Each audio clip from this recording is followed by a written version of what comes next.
je rencontre le lieutenant Bertrand, chef de la cellule du GIGN. Il m'a donné rendez-vous au cœur de la caserne Pasquier pour me partager les clés d'une négociation réussie, un levier stratégique pour vos repas professionnels. Vous êtes le chef de la cellule négociation du GIGN depuis 2023. Avant de rejoindre le GI en 2012, vous étiez dans l'armée de terre, puis la gendarmerie nationale. Vous avez rejoint le groupe d'intervention en tant que négociateur de crise et plongeur avant de vous consacrer à 100% à la négociation en 2022. Vous managez actuellement 20 négociateurs au GI et 480 négociateurs en région. Oui, c'est exactement cela, Léa. D'où vous vient votre goût pour la négociation? Mon goût pour la négociation vient, je pense, de mon passé qui était dans le milieu sportif. Et j'avais cette appétence pour l'aspect mental de la performance. Et donc j'ai retrouvé un petit peu ça ici par le biais des négociateurs que j'ai pu côtoyer à mon arrivée au GIGN. J'avais du coup cette envie de rejoindre ces équipes pour un petit peu cet aspect mental de la gestion de la crise et comment aborder notre adversaire lorsque nous nous engageons en mission pour avant tout préserver sa vie à lui, celle de l'adversaire, mais éventuellement celle de civils ou encore de mes camarades. Quelles compétences vous ont permis de devenir négociateur au GIGN? Bien, je pense avant tout c'est mon calme. Je suis quelqu'un d'assez calme, qui garde quand même son sang-froid dans la majeure partie des cas. Et aussi c'est une spécialité qui demande une très grande rigueur. Il n'y a rien qui est laissé au hasard. Et je pense que ça me correspond bien puisque j'ai cette rigueur de par le monde du sport qui me suit depuis plusieurs années maintenant. Dans quel cadre intervient votre cellule négociation? Alors il y a plusieurs cadres. On a un volet opérationnel puisque nous partons en mission avec la force d'intervention sur toutes les missions qui sont dédiées au GIGN. Ensuite, on a aussi un volet opérationnel mais en qualité de conseil sur les 480 négociateurs des régions, que l'on peut conseiller au quotidien quand ils sont engagés en qualité de négociateurs. Nous avons aussi des missions qui sont vraiment propres à la cellule nationale de négociation, à savoir les enlèvements de Français à l'étranger et tout ce qui touche aux cyberattaques. Et ensuite, il y a aussi un gros volet de formation, puisque nous sommes aussi responsables de la formation de tous les négociateurs de la gendarmerie. Justement, en parlant de formation, combien de temps dure votre formation et en quoi consiste-t-elle? Alors au GIGN, vous allez retrouver deux niveaux différents en négociation, celui de négociateur de crise et celui de coordinateur expert en négociation.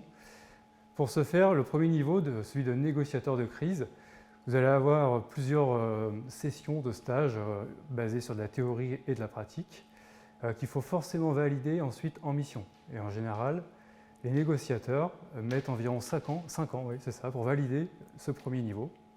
Ensuite, pour le niveau du dessus, celui de coordinateur, là vous allez retrouver une durée de validité où les gens vont mettre environ 8 ans pour valider ce niveau-là.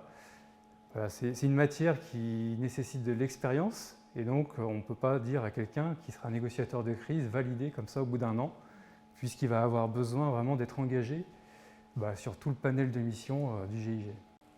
Quelle est la base d'une négociation? Quelle est la première chose à faire? Alors il y a un petit peu deux questions en une. Je vais la décorréler en deux, puisqu'il y a finalement une partie où on va être mis au courant d'une situation de crise. Et là, la première chose à faire, c'est de savoir à qui on a affaire finalement. On va faire une phase de renseignement sur notre adversaire. Et enfin, la deuxième partie de la question, c'est celle où on va réellement prendre contact avec un adversaire pour réellement négocier. Là, la première chose à faire, finalement, c'est un petit peu comme un entretien d'embauche, où vous savez que votre entrée dans le bureau pour vous présenter à un entretien, c'est la première impression que vous allez donner, et finalement, c'est celle qui risque de rester par la suite. Alors, la prise de contact en négociation est très importante, puisque finalement, c'est la première impression que le négociateur va donner à l'adversaire. Et comment, justement, vous identifiez le profil de votre adversaire pour comprendre sa psychologie et adapter votre comportement, votre discours? Alors, il y a plusieurs choses pour faire finalement cette phase de renseignement. Déjà, nous sommes gendarmes, donc nous avons accès aux fichiers judiciaires et administratifs. C'est notre première base de renseignement. Ensuite, les réseaux sociaux sont aussi une base très importante de renseignement, donc on ne s'en prive pas. Et ensuite, on va brosser un petit peu toute la sphère familiale, professionnelle, sociale de notre adversaire, pour savoir finalement à qui on a affaire, quelles sont ses habitudes de vie, qui il fréquente, que ce soit dans un domaine personnel, mais aussi dans un domaine professionnel. Et ensuite, avec tout ça, on va faire un petit peu un mélange de toutes ces informations pour décliner un peu une tendance de personnalité, pour savoir un petit peu à qui on a affaire et sous quel angle finalement on va pouvoir l'aborder et surtout sur quelle technique de communication va pouvoir éventuellement être utile avec cet homme-là. Quel levier d'influence utilisez-vous pour instaurer la confiance avec votre adversaire? Alors on a des stages qui sont construits en interne sur la base de tous les retours d'expérience que l'unité a pu engranger depuis plus de 50 ans aujourd'hui. Et ensuite, on va aussi se former donc un petit peu à l'extérieur pour aller chercher des techniques de communication peut-être plus modernes, comme de la PNL par exemple, de la communication non violente. Les négociateurs sont aussi formés au questionnement, comment poser les bonnes questions au bon moment. Et ensuite, nous avons aussi tout un volet de communication non verbale. Je peux vous parler de morphopsychologie ou de synergologie. Finalement, on va former nos négociateurs un petit peu à toutes les composantes de la communication. Et parmi toutes ces composantes, parce que le repas est un véritable levier pour votre performance commerciale, découvrez ma formation. On n'a pas deux fois l'occasion de faire une première bonne impression.